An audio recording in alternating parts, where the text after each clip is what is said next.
All right, everybody. So we're going to move on to the second lecture for Module 2. Go ahead and share my screen.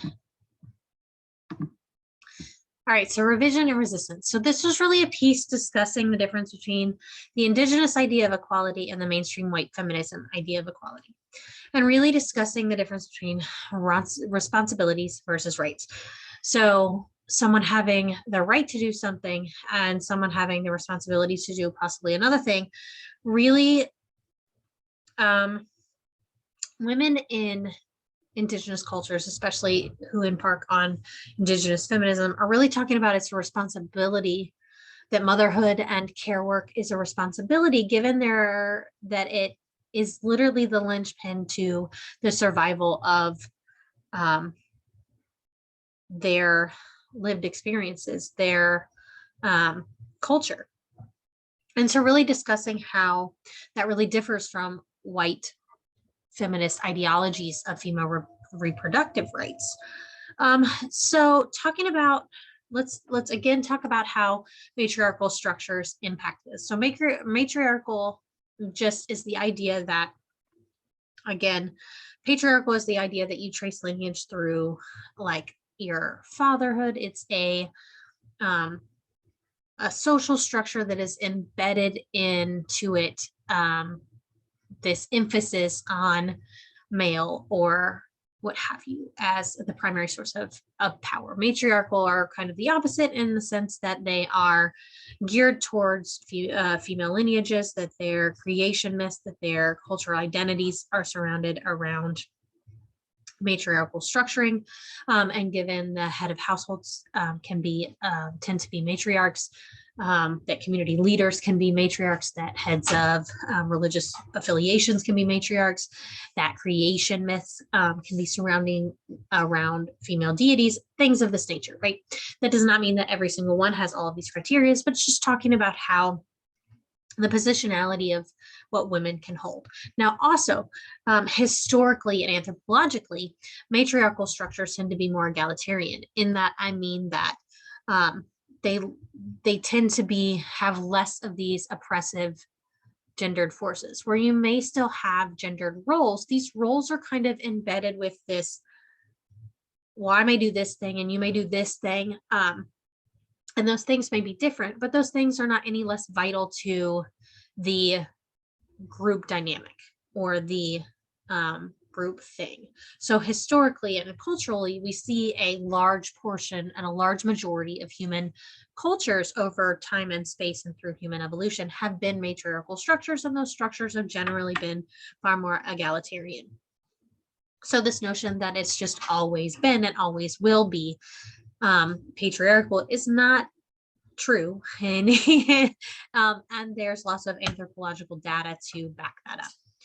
But moving right along, really talking about how parts of, and a big part of their matriarchal process and their ideas and their cultural structuring really is geared on having strong core feminine care work, right? And that the consequences of colonialism and in changing and destroying vast numbers of human lives through genocidal practices and stealing of children and schools that require them to drop all of their cultural and linguistic traits, and the disenfranchisement of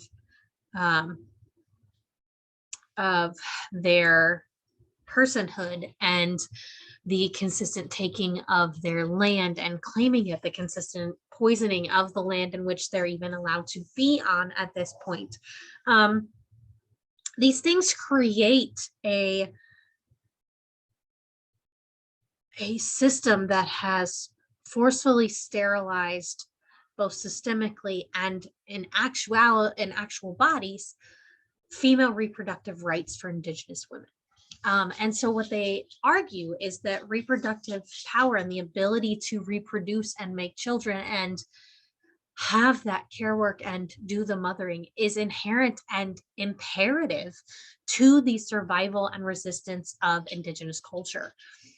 And that's really important because so much of white feminism was geared towards the idea of being able to family plan and not have children. And what they're saying is that what we want is the ability to do these things. We want the ability to have one income households. We want the ability for men to take on this role, because in traditions that we hold dear to us, that is the way we want to do this and the way we want to raise families and create a rebound of our cultural heritage and ideas and pass down those things.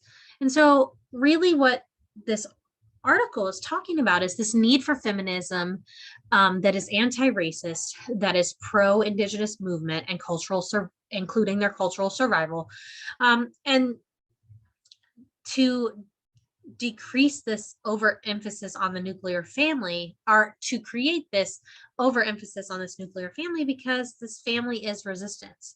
Family, and especially extended families and community level, can only exist with the ability to procreate and the ability to continue those lines. And for so long, colonialistic forces and racist forces in this country and in all parts of the world consistently overrun and run through and run on and create genocidal situations for Indigenous persons. And we have the reason we have things like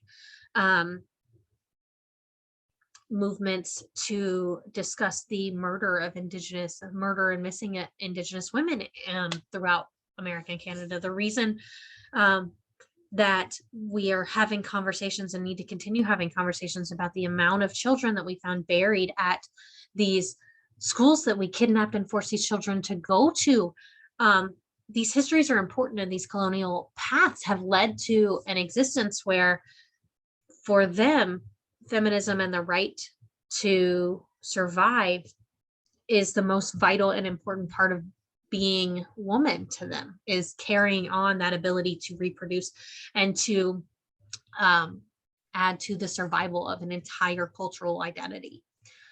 So again, the main goals of Indigenous feminism, I added the last one because that is very key in modern Indigenous feminism, and it's part of and tied into multiple of the other three things. But is reproductive autonomy. So the ability, again, to emphasize whatever they want to emphasize when it comes to reproduction. The fight for parental privileges and rights that have been consistently and unequivocally taken away from Indigenous persons.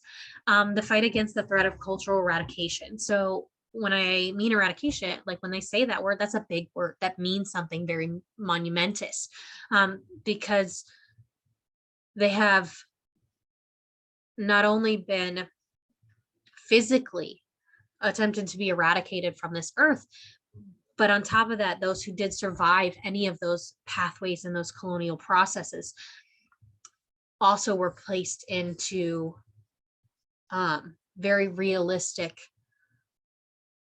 very real, horrendous treatment of Indigenous children within schooling systems, within taking and stripping away their right to having education and linguistic capabilities that were culturally sound to them, and consistently being erased and having their culture erased from history books and anything that is taught that is holds a less than ideal understanding of the current country we operate.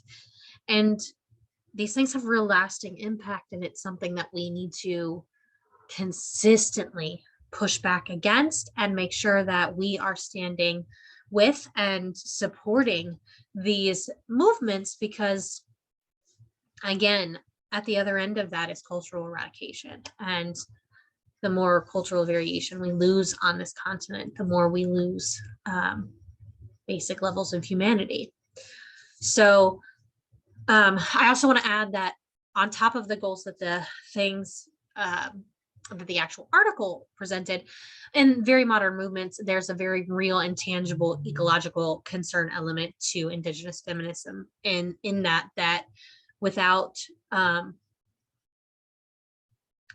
with climate change and waters being poisoned and land being poisoned, there's still a consistent physical harm being done at a very real level to our most vulnerable cultural populations. And Indigenous persons generally live on land and feel these cultural climate impacts in bigger ways than some of our other groups and identities. So that being said, I think that this is a very important reading that you will get. And it's something that as we walk through, we don't always necessarily key into the identity of being Indigenous when on this planet at this point. And it's something that I think is inherent to understanding gender and understanding feminism as a whole. So I'm going to get off my soapbox now. I'm going to let you all have a good rest of the week, and I'm going to go ahead and record another lecture. So I hope you guys have a great day. Bye.